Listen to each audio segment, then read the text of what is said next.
Next on Unsolved Mysteries. In a tiny Baptist church, a deacon and his wife are murdered. Was it a robbery or something more sinister? When she was 18, Delia Fasani was forced to give up her baby for adoption. But she never stopped hoping that she would find her one day. Professional psychic James von Praagh says that he can talk to the spirits of the dead. We will put his claim to the test. And agents investigating a small-time drug case find themselves on the trail of a multi-million-dollar counterfeiting operation. Sound intriguing? You better believe it. These are unusual cases that you won't want to miss. I'm Dennis Farina, and this is Unsolved Mysteries.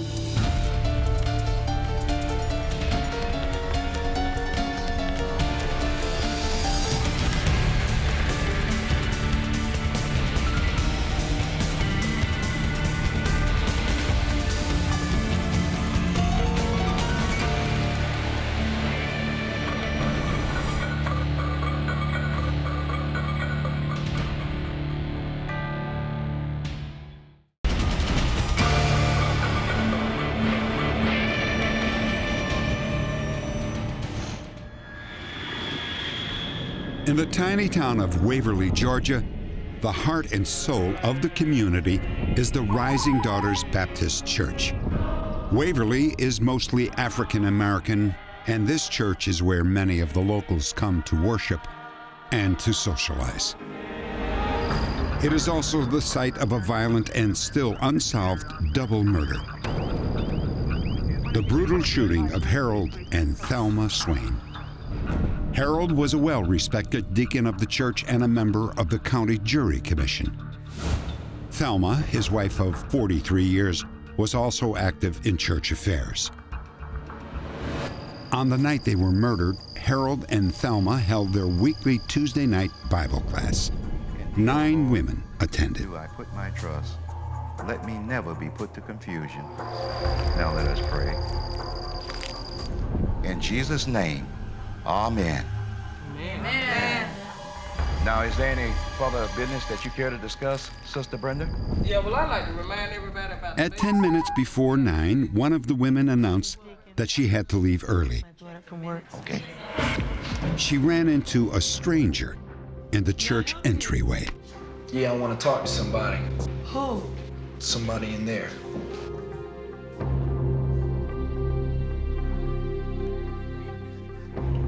I want to talk to him.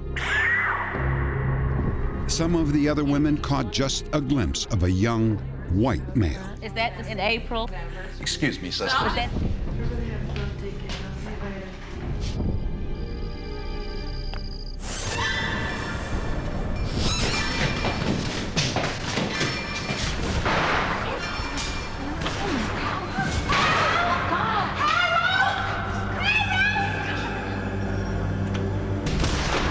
The women rushed into the pastor's office and tried to call for help, but the phone didn't work. 20 minutes passed while the women waited in fear. Finally, one of them ran to her car and got help. That night, the Georgia Bureau of Investigation was brought in. Harold and Thelma were personal friends of mine and my family's. And it was kind of a shock to me. I think I was in shock for a while. When I got there, there was a lot of confusion. No one really knew what had happened. They didn't know what the facts were. They didn't know who had done the killing. They didn't know what the motive was. The people there were very frightened. The Swains, highly respected people, very active in the community, are just not the type of person that would be the victim of a murder plot. There was a lot of physical evidence at the scene. Bullet casings, 2 pair of glasses. One we were able to determine belonged to Harold Swain. The other pair, no one knew who they belonged to. The first gut reaction that I had was a transient, because the glasses appeared to belong to a person who did not have enough money to properly maintain their glasses or to buy glasses when they needed them. None of the witnesses recognized the assailant, giving weight to the theory that he might be a transient. Rising Daughters Church is located on Highway 17, and that's where detectives began their search for the killer. Those hitchhiking along Highway 17 often stop at the church for a free meal or a handout. Mr. Swain was the type of person that if you ask him for something, he would probably give you the shirt off his back. If you tried to take something from him, he would do everything he could to stop you. Had a drifter tried to rob Harold Swain? And if so, why did he leave $300 in Harold's pocket? Some evidence suggested that the crime had been planned in advance. The telephone lines at the church had been cut, which could or could not say that it was a premeditated murder. It could have been a premeditated armed robbery attempt that just went bad. The woman who left the church early clearly saw the attacker. Fearing for her life, she agreed to be interviewed, but not on camera. He was calm. I was thinking that he was there for a handout. He didn't seem to be someone to hurt anybody. I didn't see any weapon or anything, and it seemed like he had on scuffed boots. And he had long blonde hair, shoulder-length hair.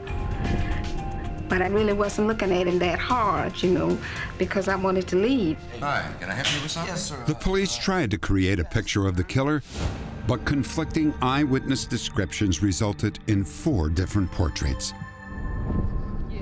And then a composite drawing was made. For 5 months, the police searched for the killer using this sketch, but no new leads or clues surfaced. And then 1 year later, Agent Joe Gregory came across a face and a crime bulletin from Kansas that seemed to match the picture created by one of the witnesses at the church. It literally gave me a chill when I saw the composite because there are so many, hundreds of thousands of combinations to make a composite. And what are the odds that 2 of them being exact? And these composites were exact matches. The Kansas suspect was wanted for armed robbery in a church, but had never been caught. They don't know who he is, other than the fact that he drove an older car with a Florida tag on it. The brutal murders of Harold and Thelma Swain remained a mystery. Were they just random killings committed by a violent transient, or were they a planned and premeditated murder? And if so, why? Update. There are new developments in this case. Here's one of our staff with details. 15 years after the murders, police arrested a man named Dennis Arnold Perry, who lived near the church. Perry was found guilty of the murders, but maintained his innocence. After Perry served 20 years in prison, DNA evidence found at the crime scene was tested and matched a different suspect, Eric Spar. Dennis Arnold Perry's conviction was overturned, and the charges against him have officially been dropped. Next, a British woman searches for her long-lost daughter who was adopted by an American family.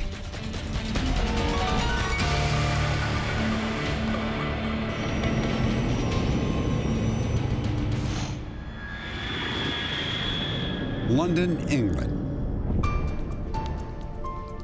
Delia Fasani sat in her favorite pub waiting for her boyfriend to give him news that no 18-year-old girl wants to deliver. Hello, love. You look great. Can't even bring myself to say it. I'm pregnant.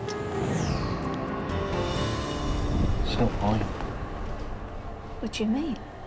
I won't have it. It's definitely not mine. But it's yours. What do you think? I was devastated. I mean, I wanted to marry him. I mean, I loved him. But he just didn't want the responsibility of it. That was just the way they did things then. They just left the responsibility with the girl. After that The first fear, obviously, was to tell my dad that I was pregnant. I thought, well, I'm either going to tell him and he's going to kill me on the spot, or I don't know what's going to happen. Delia's father had immigrated from Italy and ran a very successful restaurant in London. He was a strict and religious Roman Catholic. He was the sort of man that was always on a short fuse. Everybody was frightened of him, and I was absolutely petrified to tell him. For 7 months, Delia disguised her pregnancy with corsets and loose clothes.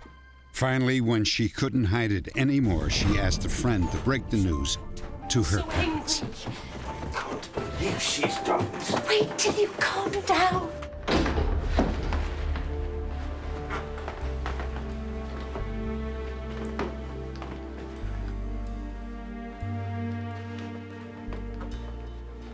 You are so common.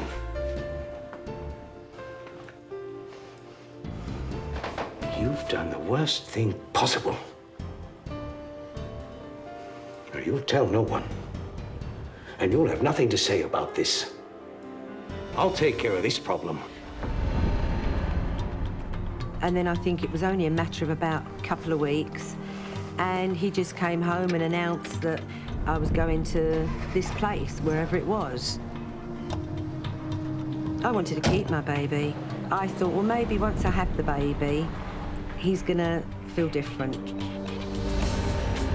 Delia's father banished her to Loretto Convent, 30 miles north of London. It was a home for unwed mothers, and they arranged adoptions as well.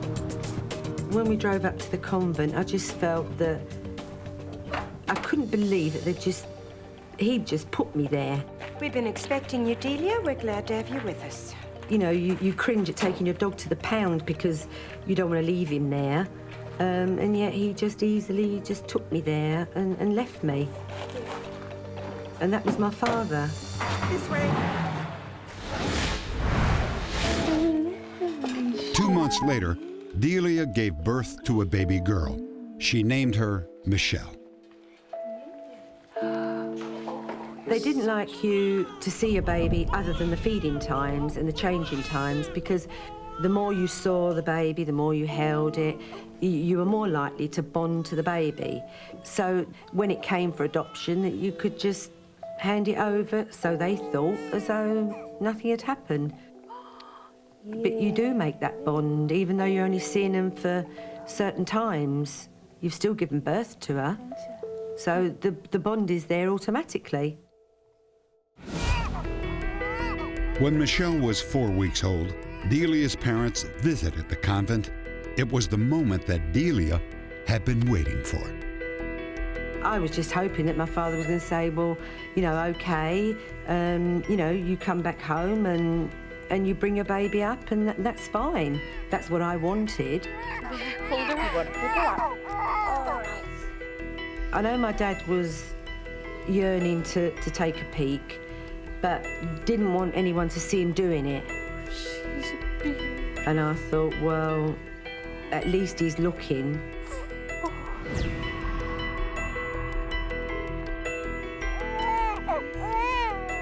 I knew as soon as he walked away from the pram that that was it. There's no way that I'm going to change his mind. Two weeks later, Delia was allowed one final visit with Michelle. She was told only that the adopting parents were Americans.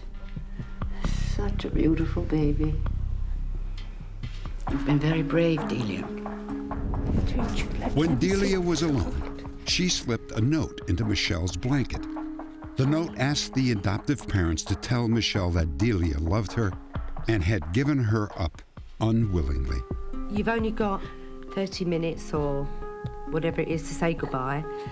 So what you try to do is try to look at her face, to burn the impression into your mind, because that was the last time you're going to see her.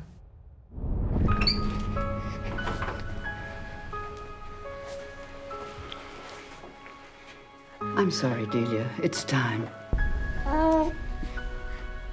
She came over and she took her, when she took her out of the room and locked the door behind her. And that was it. That was the last time I saw her. I can't explain it. One minute I had a baby, next minute it was gone. Delia and her parents never spoke of the adoption again. She eventually married twice, but had no other children. 13 years later, when her father died, she began to search for Michelle. Delia's mother, Rosalinda, refused to help, honoring her late husband's wish that the details of the adoption be kept secret. Years later, while Rosalinda was hospitalized with a terminal illness, she finally broke her silence. The people who got Michelle, the name of the people you want is Walters. Rosalinda Fasani died 2 weeks later, having at last given Delia the last name of Michelle's adoptive American family. I can honestly say that not one day has passed where I haven't thought about her or thought what she might be doing. She's there all the time. You just can't rest. You can't leave it alone. I've got to find her. Update. Just before this story aired, Delia found out that her daughter had been renamed Laura. A British adoption official agreed to send her a letter that Delia had written. In the note, Delia said that she would soon appear on Unsolved Mysteries, and she asked Laura to watch. Evening of 1964, Delia Fasani sat At her home in New York Mills, New York, Laura not only watched the show, but set up a video camera to capture the moment. I loved it, but he just didn't want the responsibility of it. That was just the way they did things then. They just left the responsibility with the girl. When I found out my birth mother was searching for me, it was pretty touching to know that she had looked that far to try to find me. After the broadcast, Laura contacted our phone center and asked to be put in touch with her mother in England. Against nearly impossible odds, Delia had at last found her daughter a continent away. Soon after the broadcast, Laura brought her family and friends to witness the end of the 27-year separation from her mother. There was a lot of anticipation, a lot of what's she going to think when she sees me, and what is she going through right now.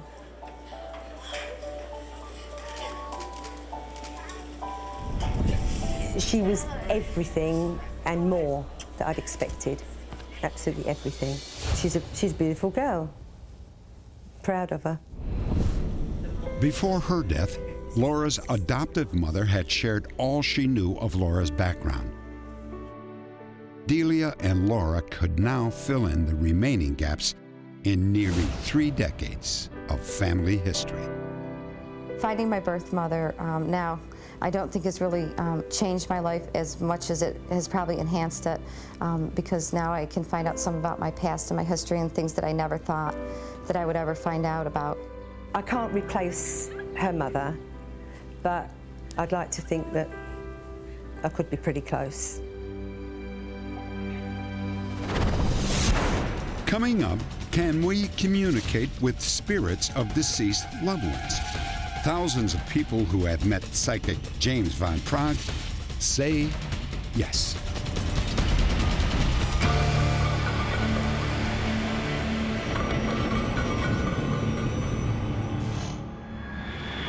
Burbank, California. A collage of photographs celebrates the brief life of a young man named Doug Raskin. That he is present. Jewish tradition teaches us that when a person dies, it is only the body that dies. I believe that 1 week earlier, the 32-year-old attorney an accomplished outdoorsman, had fallen to his death while climbing Mount Fuji in Japan. Doug's parents, Sue and Don Raskin, were shattered by his untimely death. It just seemed like nobody could comfort us. And one of my relatives had mentioned James Van Praagh, who was a medium. And I kind of picked on it real fast because I was looking for anything or anybody who could help Don and I at this time. I couldn't imagine anybody have the ability to be able to see somebody in another place. And I was very, very skeptical. Before their meeting with James Van Praagh, the Raskins gave the psychic no details whatsoever about themselves or their son. This recreation is strictly based on transcripts from the actual session. Did you have a son that passed over to the other side? He's here. Yes, oh God. Was this some kind of accident? Uh-huh. Because he gives me accident. Was it car or something? No, mountain. Was there head injuries? The Raskins were impressed with Van Praagh's knowledge of their son's death, but that wasn't all that amazed them. Is there a Nicky or a Mickey? What? Mickey's my father. Who's Ben? Ben's my dad. When he told us all about these events and named all the people that were already gone many, many years, some of them were gone a dozen or so years ago, and their personalities that they had that were so right on, I mean, there's just no way possible. Basically, I'm a clairsentient and I'm clairvoyant. Clairsentient means clairsensing. I'm an individual who senses feelings and emotions with spirit people that pass to the other side. I'm a sensitive. I'm able to pick up their thoughts, and I feel their emotions when they come through, and that's what I relate to people. And he shows me flowers all For the Raskins, any residual doubts that they may have had were erased when Van Praagh spoke of another family tragedy that had occurred 33 years earlier. You don't have another son, do you? No. Did you ever lose a baby? Yes. She lived for 5 days. I had completely forgot about that because I was there only for Doug. And I said, what? I had made him repeat it. I said, your daughter's all grown up today. I said, oh my God, he knows about our daughter. Then I became such a believer. He likes the picture of himself taken at the base of the mountain. Was there a picture of him taken at the base of Mount Fuji, do you know? I don't know. Haven't seen it. The session brought enormous comfort to Sue and Don, even though Van Praagh was not 100% correct. In fact, the Raskins felt that he had completely missed the mark when he talked about photos of Doug on Mount Fuji. 2 months after we had been to James, went to the mailbox, and I came running in to the house and yelled, There's an envelope here from Japan. Well, open it. As it turned out, Doug's climbing team had gone back to the spot where their friend perished and found his camera. Inside the package was the exact photograph James Van Praagh had talked about. This is the picture taken at the base of the mountain. Oh, sweetheart. Isn't that beautiful?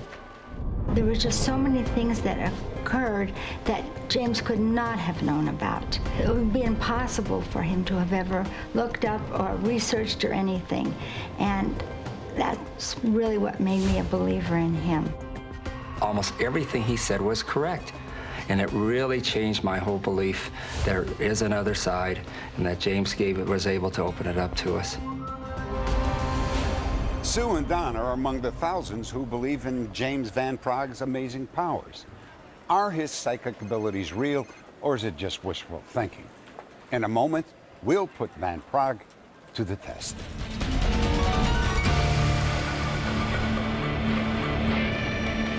Does James Van Praagh have genuine psychic abilities that allow him to communicate with the dead?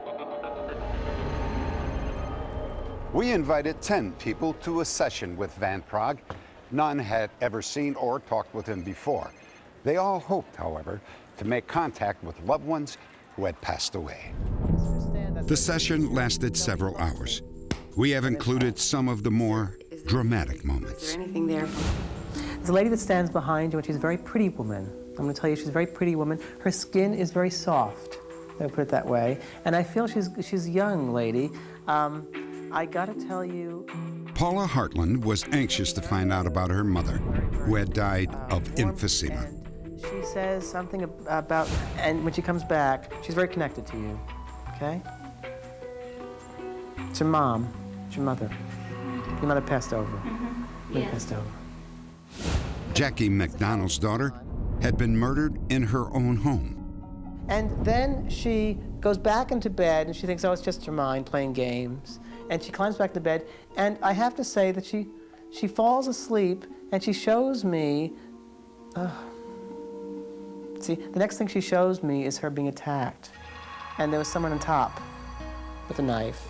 And I see the man, oh boy. He grabbed something on the counter. It looks like the knife was in it. It was in a block. It was, wasn't it? It was in some kind of a holder, because he pulls it out. Just the big block of knives. That's it, because it's not a drawer. The daughter showed me a visual. It's almost as if it's a very quick movie in front of my head, in my mind. And I see things very fast. It's a little shadowy, but certain details stick out. Von Praagh was unaware that a skeptic had been planted in the group. This man, Professor Michael Shermer, investigates claims about psychic phenomena. Because he was showing me bleeding. Did you try to get him to the car?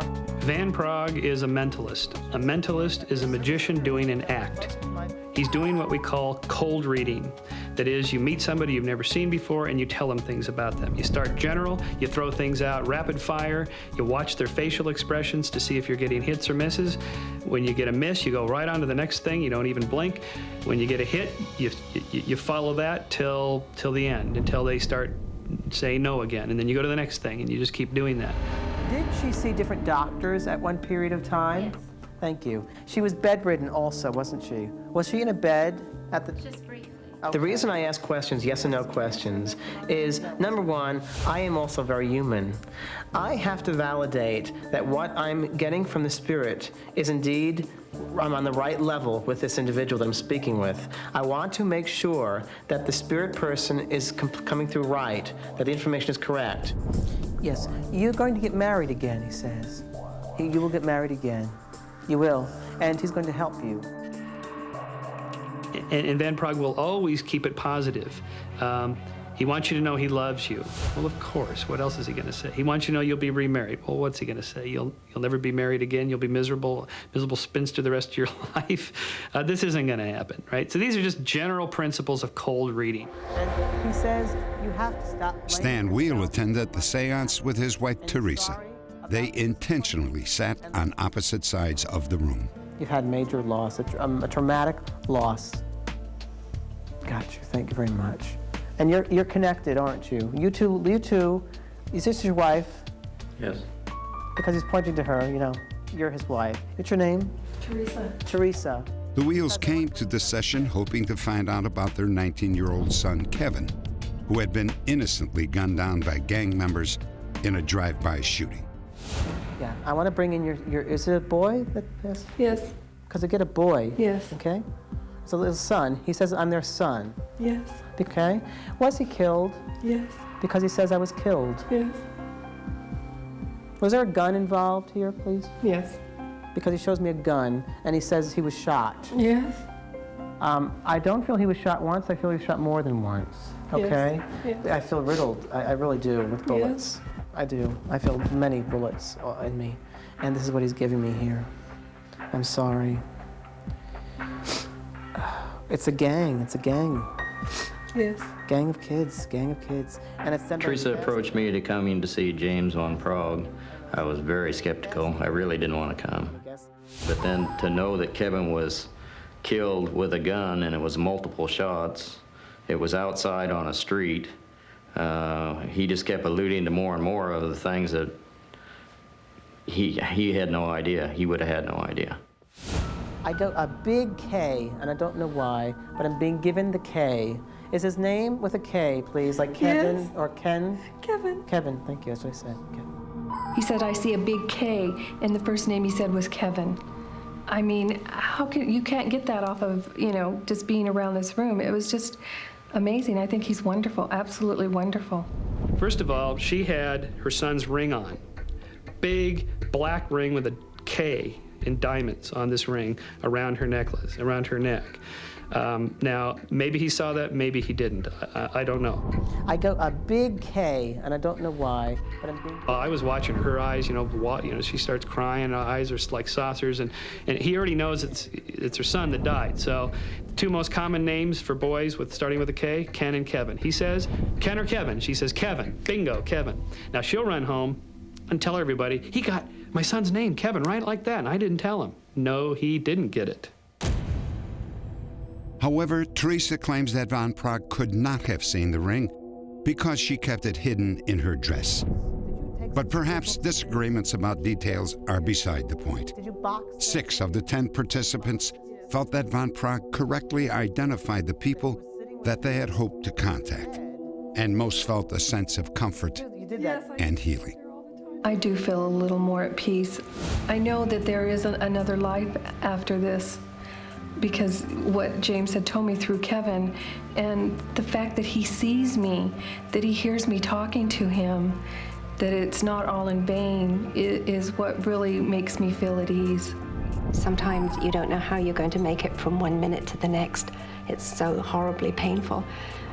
But now I know that my Debbie can see me, and that she can hear me, and I can tell her I love her.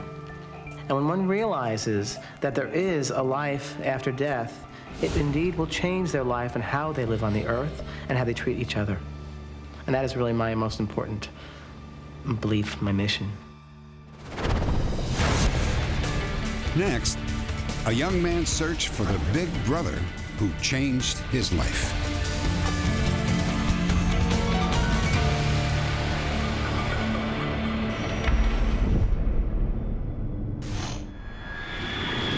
Elkhart, Indiana.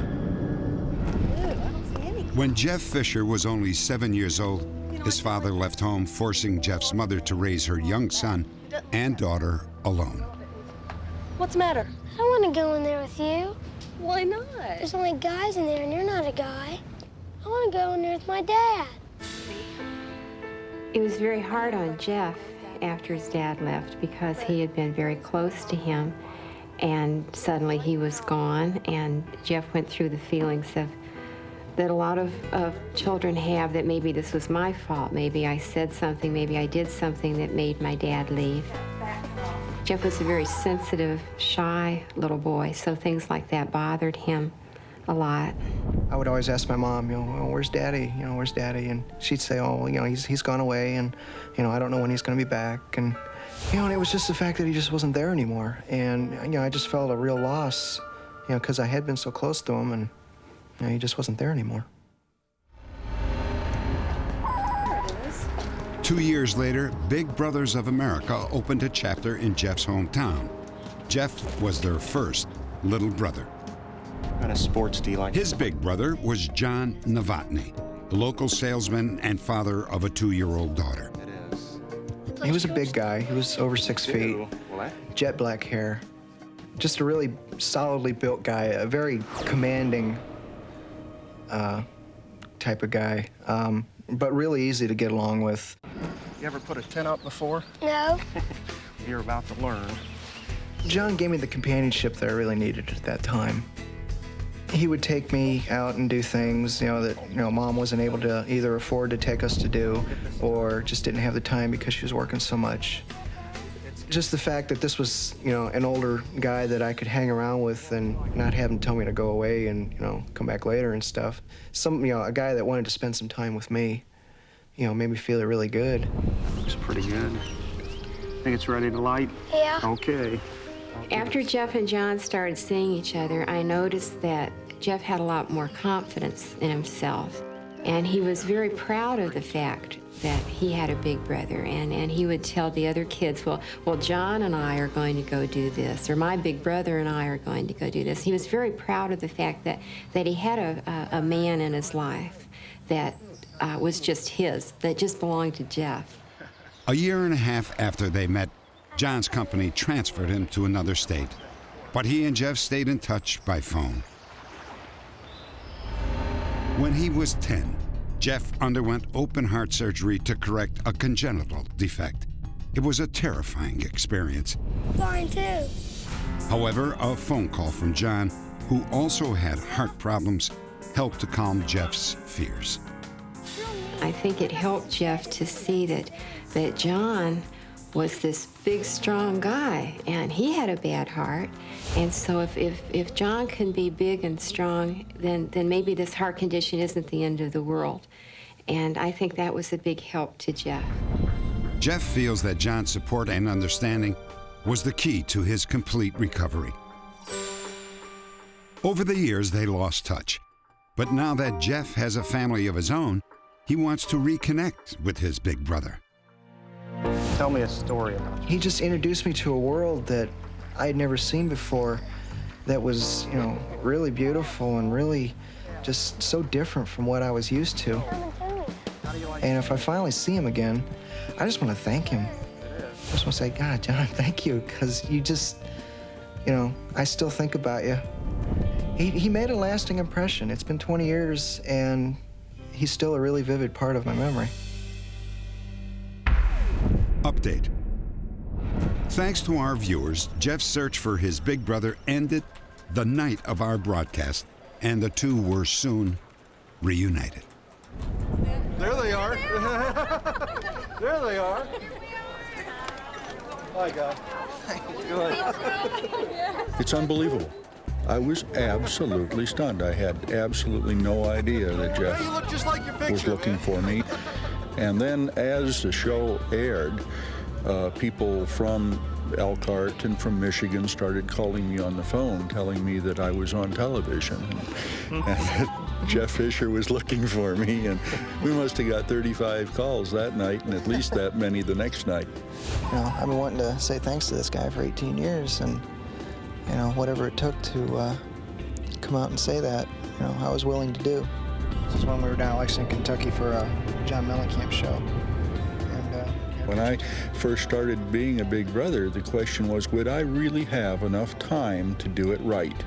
And then 20 years later, to find out that I really did make a difference, it brings the whole thing to reality.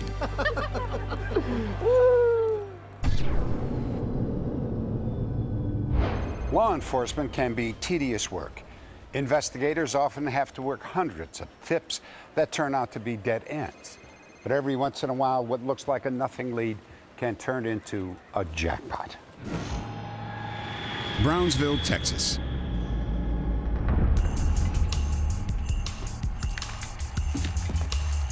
What are you shipping today? What do you mean? What's inside the box? Well, what did I put down on the form? You wrote down clothes. Yeah, that's right. Clothes. It all started when a man named John Vogel addressed a package to himself in Minnesota. The clerk was suspicious with Vogel's answers to the questions. Being that it's on a border town and being cognizant drugs do originate out of Mexico into the United States, she contacted U.S. Customs officials. There you go. Customs officials arranged for a drug-sniffing dog to come in. Dog alerted or hit on the package for the presence of narcotics. Customs officials then arranged for the package to be forwarded on to Minnesota. Let's see what we got here. Local police and customs agents were waiting for the parcel when it arrived in Minnesota. A search warrant allowed them to inspect the contents. Inside the package, they found various pieces of men's clothing and also 2 aerosol containers with fake bottoms. Inside the containers were about 4 grams of cocaine and 38 $100 bills. And several strips of test print that's used in counterfeit that reflects the treasury seal and serial numbers. The 4-gram cocaine bust didn't even make a dent in the war on drugs, but the evidence of counterfeiting took the investigation into a new and interesting direction. Federal investigators put Vogel's cocaine and counterfeit bills back inside his package. And then the parcel was taken to Vogel's business, special delivery, courtesy of a Secret Service agent. Moments later, Vogel had visitors. You John Vogel? Yeah. Federal agents. We have a search warrant to search your premises. Got the package. Mr. Vogel, you're under arrest. Officials found approximately $50,000 in counterfeit money. Some of the counterfeit looked like it had just recently been printed. It was drying open on the various workbenches in his shop. Vogel's counterfeit was described as very good or excellent. He used various colors of ink on the bills as well as some of the colored threads that are put into the bills for authenticity. Officials also searched a storage locker Vogel had rented. In that locker, they found 196,114 counterfeit $100 bills. Holy Moses. John Vogel was a self-made millionaire. The bogus C notes added up to over $19 million, the fourth largest haul in United States history. And this wasn't Vogel's first brush with the law. He had served time for armed bank robbery and was captured only after a violent, high-speed chase. While he was incarcerated, he was assigned to the printing industry. There, it's believed he learned the counterfeiting trade from another inmate. Authorities learned that Vogel had logged thousands of miles crisscrossing America and spending his phony $100 bills one by one. By the time he was arrested, he had spent a total of $50,000 in nearly half the states in the country. Surprisingly, Vogel was released on a personal recognizance bond. Not surprisingly, he immediately disappeared and has not been seen since. Update. 6 months after John Bryson Vogel disappeared, his criminal career came to a sudden and violent end. After robbing this bank in Sioux Falls, South Dakota at gunpoint, Vogel led police on a high-speed chase for 60 miles. Vogel then ran his car into a ditch where he took his own life with a single gunshot wound to the head.